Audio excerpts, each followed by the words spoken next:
La vie en gestation, magnifiée par Jésus, Dieu, qui s'incarne parmi nous. Au nom du Père, du Fils et du Saint-Esprit. Amen. Chers frères et sœurs, chers amis dans le Christ, bonjour à toutes et à tous et bienvenue dans ce quotidien Jésus numéro 356.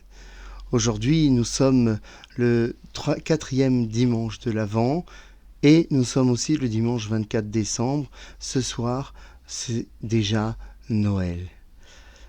Oui, il y a une proximité cette année entre le dimanche de l'Avent et Noël.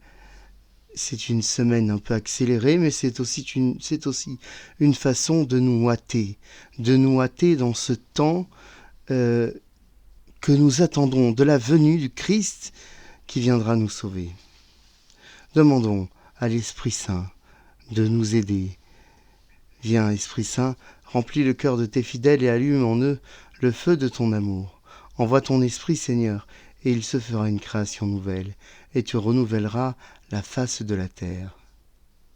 Ô Dieu, qui a instruit les cœurs des fidèles par la lumière du Saint-Esprit, donne-nous par ce même esprit de comprendre et d'aimer ce qui est bien, et de jouir sans cesse de ces divines consolations par Jésus-Christ notre Seigneur.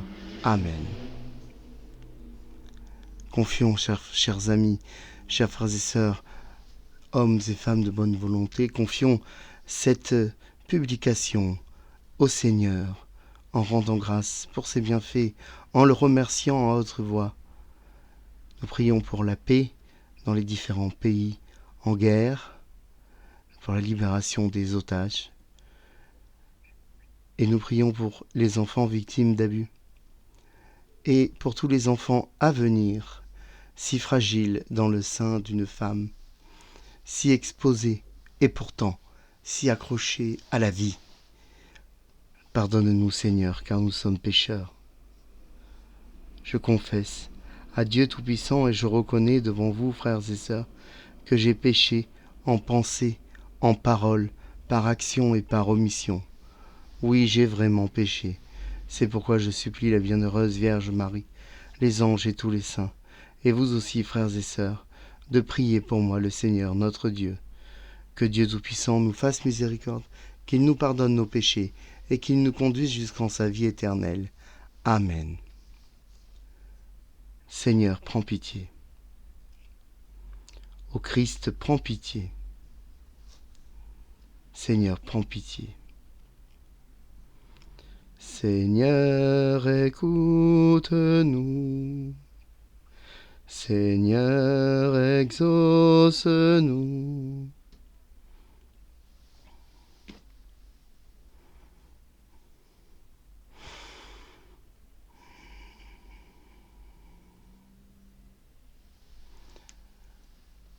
L'incarnation de notre Seigneur Jésus-Christ dans la chair de Marie, par l'action de l'Esprit, est l'occasion d'affirmer l'importance de la vie. La vie, c'est ce qui a été voulu par Dieu. La vie s'est imposée dès les premiers temps de l'univers. Dans la mise en évolution de ce dernier, dans la mise en gestation de nos premiers atomes. Et cette vie a pris forme dans les plantes, dans les animaux, dans notre si belle terre parfaite à bien des égards, Éden, dans lequel la vie est rendue possible. Dans sa bonté, le Seigneur a créé l'homme à son image, selon sa ressemblance, nous modelant de l'argile, de l'humus, de la glaise. Il a insufflé dans nos narines le souffle de la vie. Aussi, cette vie appartient à Dieu seul. Aussi, cette vie, personne ne peut ni l'enlever, ni la prendre. Et c'est là le crime le plus grave, l'ignominie. Je le répète, la vie est intouchable, inviolable. Et ceci dès les premières minutes, dès les premières cellules dans le sein de la mère. Jusqu'à la mort naturel.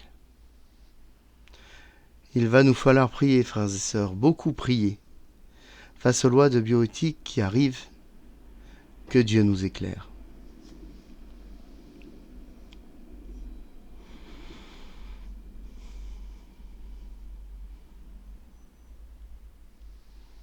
Nous lisons aujourd'hui dans l'évangile de notre Seigneur Jésus-Christ, selon saint Luc au chapitre 1.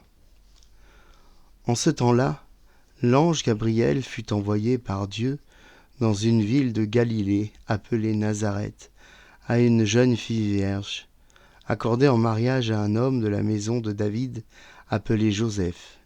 Et le nom de la jeune fille était Marie.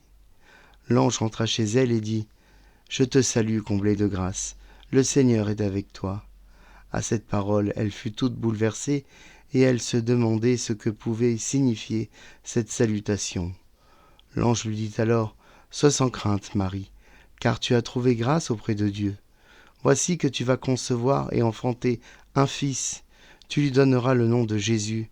Il sera grand, il sera appelé Fils du Très-Haut. Le Seigneur, Dieu, lui donnera le trône de David, son père. Il régnera pour toujours sur la maison de Jacob, et son règne n'aura pas de fin. » Marie dit à l'ange : « Comment cela va-t-il se faire, puisque je ne connais pas d'homme ?» L'ange lui répondit : « L'Esprit Saint viendra sur toi, et la puissance du Très-Haut te prendra sous son ombre. C'est pourquoi celui qui va naître sera saint. Il sera appelé Fils de Dieu.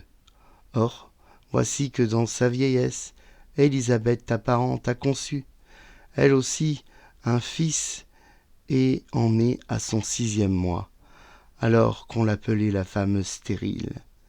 Car rien n'est impossible à Dieu. » Marie dit alors : « Voici la servante du Seigneur, que tout m'advienne selon ta parole. » Alors l'ange la quitta. Nous acclamons ta parole. Louange à toi, Seigneur Jésus.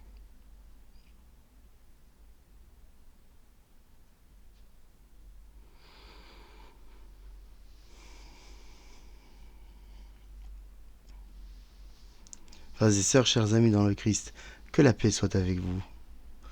Marie est à bien des égards un personnage important des évangiles. Nous la voyons pourtant peu. Elle n'est pas omniprésente, plutôt discrète, mais elle est là, au début et à la fin. Au début parce que c'est elle, et c'est d'elle que va naître le Fils du Dieu vivant.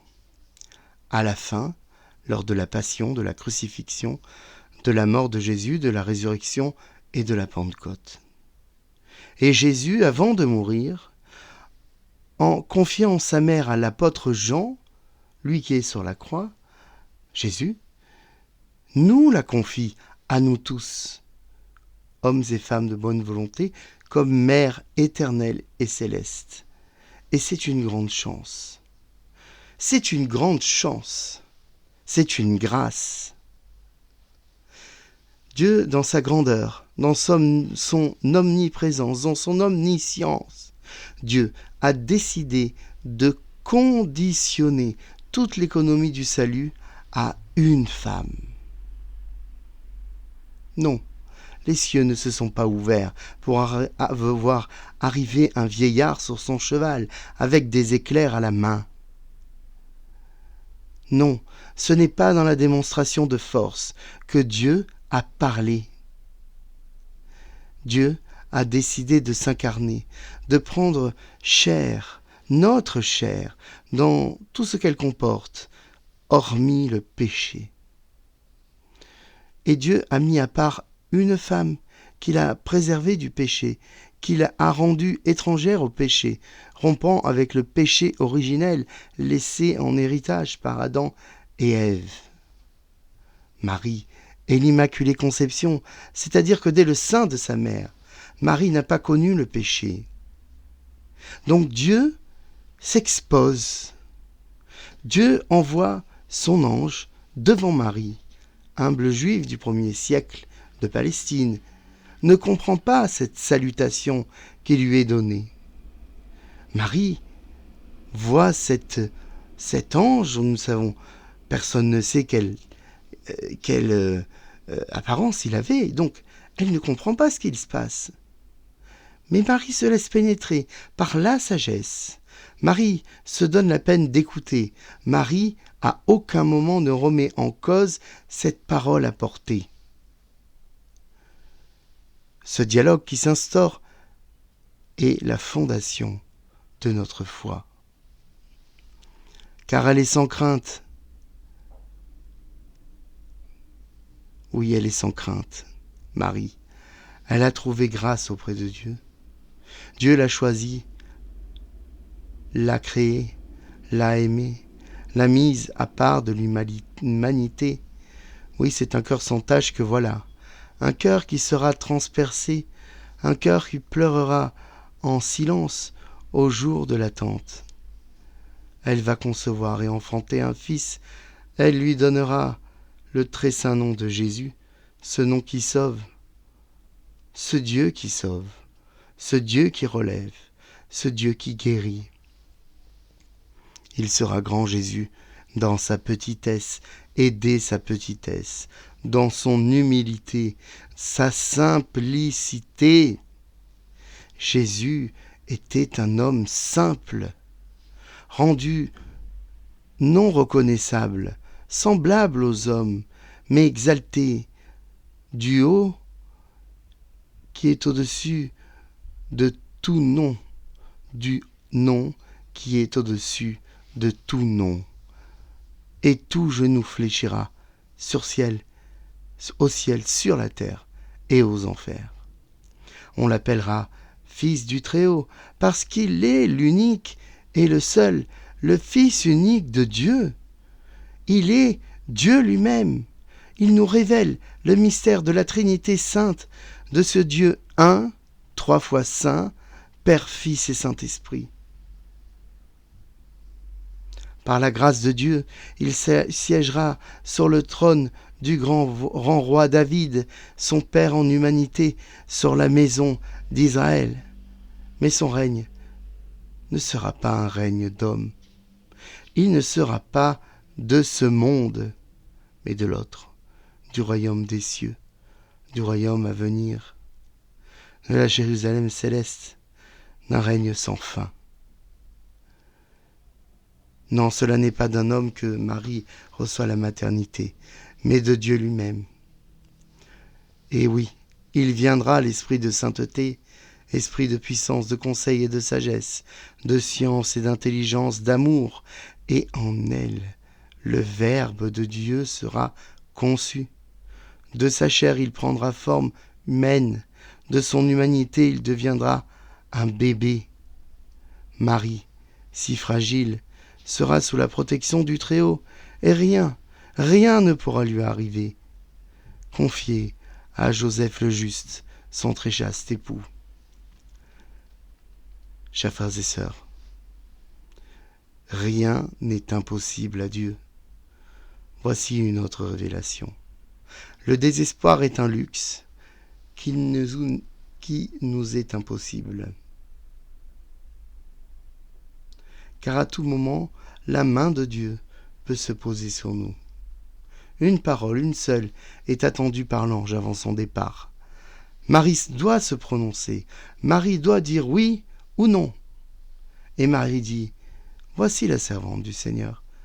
Que tout m'advienne selon ta parole. » Au fond, Marie s'abandonne et dit au Seigneur, « Fais-le, fiat !»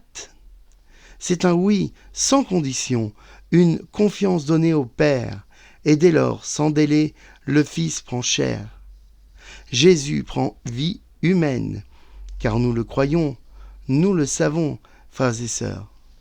La vie est là dès les premières cellules, inviolable, intouchable. Marie, la plus simple des simples, devient mère de Dieu. Marie nous offre notre Dieu, qui viendra accomplir ce qui doit l'être, dans la grâce et l'éternité, dans l'amour et la charité, relevant les petits et les humbles, guérissant les malades, libérant les possédés, miracle pour chacune de nos vies. Amen. Alléluia. Que la paix du Seigneur soit toujours avec vous.